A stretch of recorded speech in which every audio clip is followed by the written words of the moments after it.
तो अब देखिए हमारा जो सेकंड लर्निंग आउटकम है इस टॉपिक का, वो सेकंड लर्निंग आउटकम क्या, recall decision properties of context free languages. तो देखिए डिसीजन प्रॉपर्टीज के बारे में मैंने क्लासिफिकेशन में बिगनिंग में बताया था, तो उसमें जो डिसीजन प्रॉपर्टीज हैं वो 3 बताई थी मैंने, डिसीजन प्रॉपर्टीज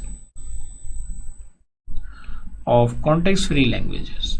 तो ये मैंने आपको 3 प्रॉपर्टीज बताई थी, और वो तीनों की तीनों प्रॉपर्टीज क्या है, the first one is membership.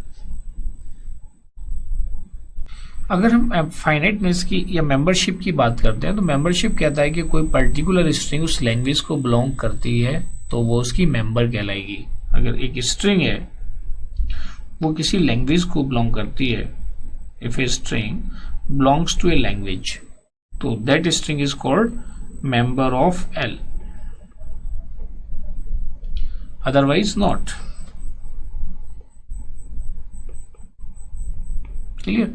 और आप नेक्स्ट टॉपिक में हम इसको वेरीफाई करने के लिए, चेक करने के लिए कोई स्ट्रिंग मेंबर है या नहीं है, तो मेंबरशिप के लिए एक एल्गोरिथम यूज करेंगे, that is known as CYK algorithm, that we will discuss in the next topic. देखिए फाइनाइटनेस के लिए you have to follow certain steps.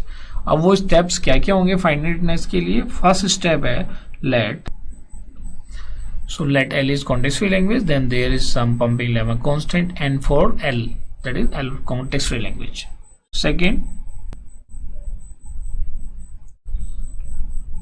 test all strings of length between n and 2n minus 1 for membership as per the property of pumping lemma. And the third step is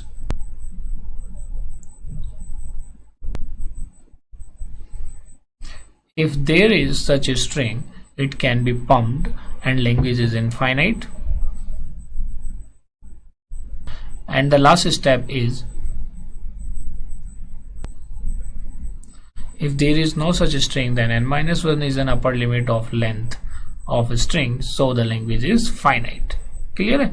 तो इस तरह से हम finiteness को check करते हैं। These are the 4 steps to be followed.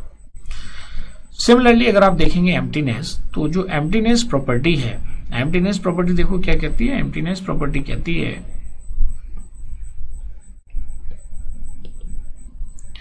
Emptiness का meaning क्या है कि सपोज करो मेरे पास एक ग्रामर है, से कॉन्टेक्स्ट फ्री ग्रामर है, और कॉन्टेक्स्ट फ्री ग्रामर का जो प्रोडक्शन है वो है S टेंडिंग टू SS।